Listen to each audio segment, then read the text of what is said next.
नमस्कार साथियों, मैं मनीष भारती संस्कृति पीसीएस प्लेटफॉर्म पर आप सभी का स्वागत करता हूं। साथियों, जैसा कि आप जानते हैं 71वीं बीपीएससी प्रारंभिक परीक्षा को ध्यान में रखते हुए हम लोग क्या कर रहे हैं, बिहार स्पेशल सब्जेक्ट के तहत विभिन्न मुद्दों की चर्चा कर रहे हैं जो बिहार से संबंधित है। इतिहास पर पहुंच चुके हैं और यहाँ से बहुत ही महत्वपूर्ण टॉपिक की चर्चा करने वाले हैं। देखिए, इससे पहले जितना आपने पढ़ा है निश्चित तौर पर उसको बेहतर ढंग से तो तैयार कर ही लीजिए, लेकिन आज से जिस कक्षा की हम शुरुआत करने वाले हैं पूरी तरह से सचेत और सजग हो करके आज से पढ़ाई शुरू करनी है। क्यों चर्चा में कह रहा है, देखिए क्या आ गया है, मगध। और मगध के प्रमुख राजवंश की चर्चा करने वाले हैं, प्रमुख शासक की चर्चा करने वाले हैं। इससे पहले इन सब चीजों को लेकर के एक झलक मैंने आपको दिखला दिया था, लेकिन यहां से डिटेल से बात करेंगे, ठीक है। और यहां से महत्वपूर्ण है, हमेशा देखिएगा पीवाईक्यू, देखिए प्रीवियस ईयर क्वेश्चंस को हमेशा ही प्रश्न पूछा गया है। ऐसा हो ही नहीं सकता कि प्रश्न आया हो, इतना ज्यादा इंपॉर्टेंट ये टॉपिक है। तो यहां से शुरुआत करते हैं। सबसे पहले एक बार समझ लेते हैं कि आज के स्टडी के लिए रूपरेखा क्या होने वाला है, क्योंकि आपको ये समझ में आ जाए। तो सबसे पहले मगध को लेकर के बात करते हैं, तो इसके ब्रांचेस देखते हैं। और आपके को समझने के लिए हमने क्या किया है, 4 अलग अलग भाग में इसको डिवाइड कर दिया है। और ये कैसे किया है हमने, जो अलग अलग वंश हो सकता है मगध में, कौन वंश आकर के कब शासन करता है उसके आधार पर। जैसे कि सबसे पहले देखेंगे तो हर्यक वंश का शासक, क्योंकि मगध में देखा गया कि मगध शासन के तहत पहला जो वंश शासन करने वाला वो हर्यक ही रहा। इस पर आऊंगा, अभी चर्चा करूंगा। दूसरा जो रहा वह अगर देखेंगे तो शिशुनाग की चर्चा करेंगे। तीसरा जो है नंद वंश की चर्चा करेंगे। और यहां पर देखेंगे हम लोग चौथे के तहत आगे चलेंगे तो हम यहां पर चंद्रगुप्त मौर्य और किस तरह से मौर्य राजवंश यहां आता है, किस तरह से मौर्य एम्पायर आगे लेकर के चलता है मगध को और बिहार को, ये हम देखने वाले हैं। तो 4 अलग अलग भाग में इसको समझने वाले हैं। आज जो मैं चर्चा करूंगा ये 3 को लेकर के हम चर्चा करेंगे, ठीक है। और मौर्य जो है वो अलग से मैं आपको पार्ट 2 में अलग से चर्चा करूंगा, ये विस्तृत हम लोग अलग से देखेंगे। अब यहां पर समझ लीजिए, ये जो हर्यक है, हर्यक के अंतर्गत हम 3 राजा की चर्चा करेंगे शासक का। पहला किसकी चर्चा करेंगे, बिंबिसार की। बिंबिसार बहुत ही महत्वपूर्ण शासक रहा है मगध का, और एक तरह से कह सकते हैं हर्यक वंश जिसने शुरुआत किया मगध शासन का। और बिंबी शासक जो है एक महान शासक के तौर पर इसकी शुरुआत करता है। फिर उसका बेटा जो आता है अजातशत्रु, वो उससे भी बढ़ के होता है। और फिर उदयीन आता है अजातशत्रु का बेटा। लेकिन इस वंश पर एक निश्चित तौर पर धब्बा लगा हुआ है। वह धब्बा क्या है, इस वंश को पितृहंतक वंश कहते हैं। पितृहंतक वंश कहने का तात्पर्य हुआ कि इस वंश के जो भी आगामी भावी राजा हुआ उसने अपने पिता की हत्या करके गद्दी पकड़ा है, ठीक है। यह भी मैं बताऊंगा कहानी, तो ये चीजें समझ में आ गया। शिशुनाग की चर्चा करेंगे तो 2 शासक की चर्चा करेंगे जो बहुत महत्वपूर्ण है। एक हम चर्चा करेंगे शिशुनाग की, और इस वंश के तहत शिशुनाग वंश के तहत दूसरा शासक जो है वह है कालाशोक। यह भी अपने आप में महत्वपूर्ण है, प्रश्न आ चुका है। फिर हम आगे चलेंगे, नंद वंश की चर्चा करेंगे। नंद वंश में भी शिशुनाग वंश के तहत ही हम 2 शासक की चर्चा करेंगे। एक जो है महापद्मानंद की चर्चा करेंगे और दूसरा बहुत ही महत्वपूर्ण जो है वो घनानंद की चर्चा करेंगे। और जैसा कि मैंने कहा चंद्रगुप्त मौर्य और मौर्य वंश की जो बात करने वाले हैं वो हम आगे चल करके चर्चा करेंगे कि किस तरह से यहां पर आगे मामला बढ़ता है। समझ में आ गया, एक रूपरेखा समझ में आ गया। अब यहां से शुरुआत करते हैं, तो बताइए सबसे पहले किसकी चर्चा करेंगे, हर्यक वंश की। और हर्यक वंश में हम लोग क्या करेंगे कि पहला शासक जो आता है बिंबिसार, इसके विषय में चीजों को यहां से समझना जरा शुरू करते हैं। तो हर्यक वंश के विषय में जैसा मैंने आपको पहले भी कहा कि मगध पर राज्य करने वाला जो पहला वंश होता है वह हर्यक वंशी है। प्रथम वंश हर्यक था, इसको नोट कर लीजिए। अब दूसरी बात, मैंने कहा कि इस वंश को पितृहंता वंश कहा जाता है। पितृहंता वंश का वजह मैंने बताया कि जो भी शासक रहा उसने अपने पिता की हत्या किया, फिर गद्दी पर बैठा, सत्ता की प्राप्ति किया।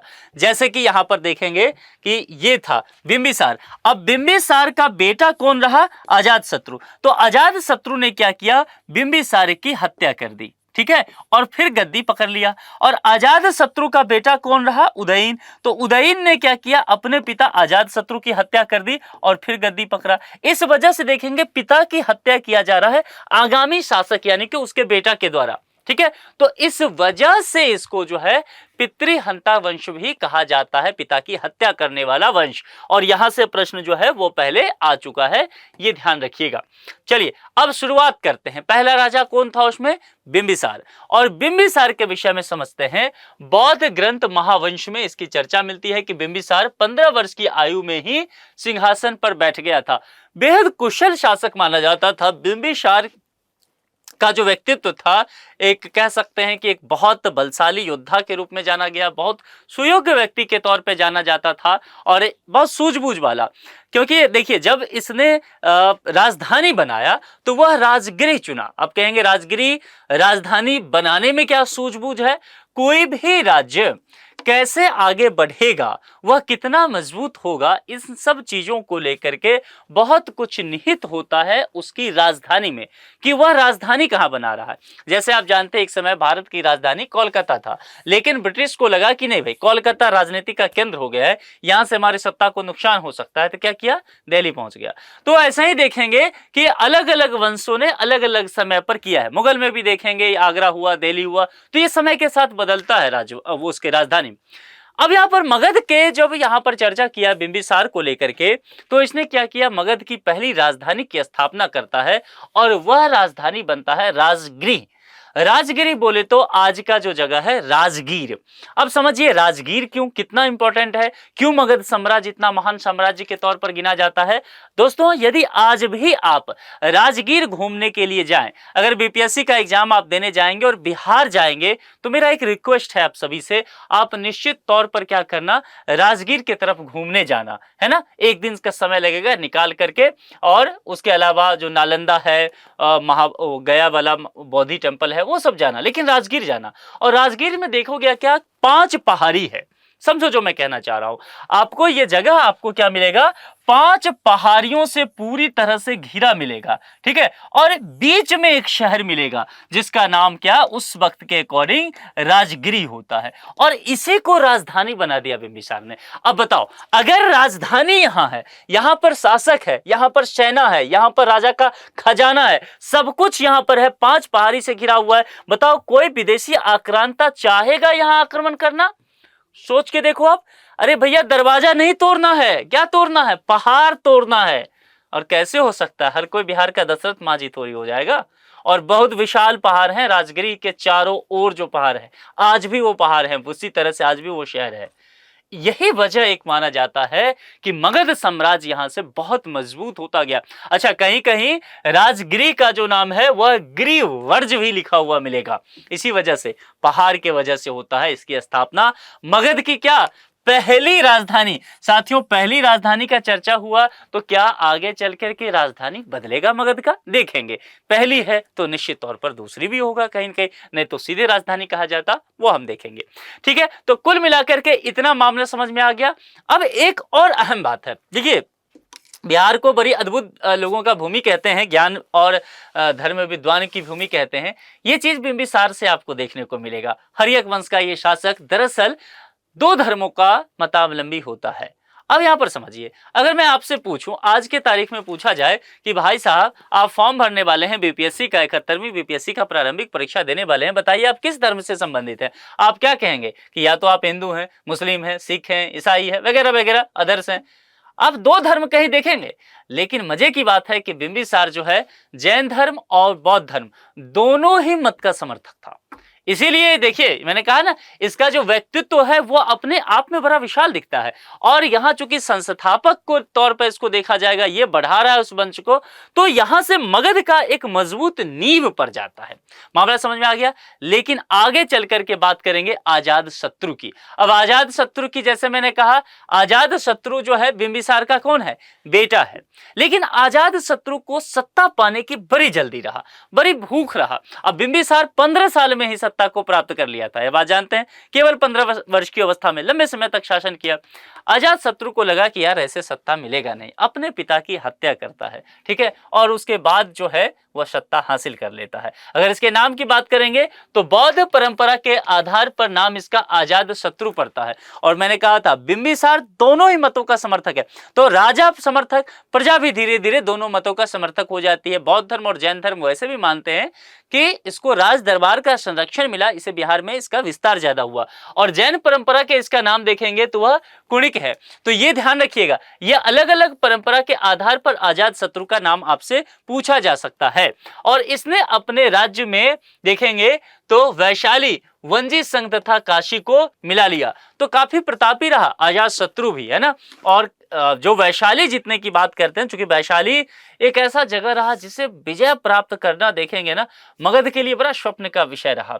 मगध हमेशा चाहता था इसको प्राप्त करना, लेकिन अजात शत्रु ने वो काम किया, काशी को भी मिला लिया। यह बौद्ध और जैन दोनों का ही यह भी समर्थक रहा अपने पिता जो है बिंबिसार की तरह। और इसने इसके शासन काल में प्रथम बौद्ध धर्म संगति, ये मैंने आपको पढ़ाया था, बौद्ध धर्म में 483 ईसा पूर्व जो है कहां पर, राजगिरी में होता है। राजगिरी में बौद्ध स्तूप का निर्माण भी कराया जाता है। तो अजात शत्रु से इतने प्रश्न पूछे गए। अब आता है विषय उदयीन का। उदयीन जो है इसमें भी बड़ी भूख थी सत्ता प्राप्त करने का। जैसे अजात शत्रु को था बिंबिसार जल्दी से हटे और मैं सत्ता प्राप्त कर लूं, इसमें भी ये चीजें देखा गया। अब यहां पर देखेंगे तो अजात शत्रु सत्ता नहीं खाली कर रहा, तो अपने पिता की हत्या ये कर देता है, ठीक है। उदयीन यानी कि किसकी हत्या कर रहा है, अजात शत्रु की, और सत्ता प्राप्त करता है। तो उसके बाद जो आज का पटना दिख रहा है, बिहार की राजधानी आज दिख रहा है, उस वक्त इसे पाटलिपुत्र कहा जाता था। और इसी व्यक्ति ने पाटलिपुत्र नगर की स्थापना करना यहाँ पर शुरू करता है, जिसको हम लोग देखते हैं कि उत्तर में गंगा नदी है और पश्चिम में कौन सी नदी है, सोन नदी। नदी पढ़ाते हुए मैंने कहा था कि पटना जो है इस दोनों के बीच में अवस्थित है। तो यहां से यह प्रश्न इंपॉर्टेंट रहेगा, इससे जुड़ा हुआ।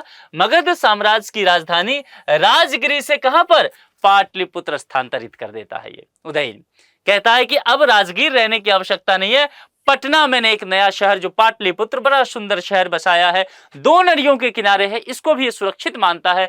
इसीलिए ये कहता है कि अब पाटलिपुत्र चलो राजधानी लेकर के। और मगध की राजधानी दोस्तों यहां से पाटलिपुत्र स्थानांतरित हो जाता है। इसलिए मैंने कहा पहला वहां हुआ है बिंबिसार ने किया, दूसरा उदयन ने पाटलिपुत्र में, तो स्थानांतरित होता है और निश्चित तौर पर इसका महत्व यहां से पटना का बढ़ जाता है। अब आगे चर्चा करेंगे कौन से वंश का, चल जाएंगे हर्यक वंश के बाद हम लोग शिशुनाग वंश। और शिशुनाग में क्या कहा था, 2 शासक, शिशुनाग और कालाशोक। तो शिशुनाग की चर्चा करेंगे तो इस वंश का संस्थापक यह माना जाता है।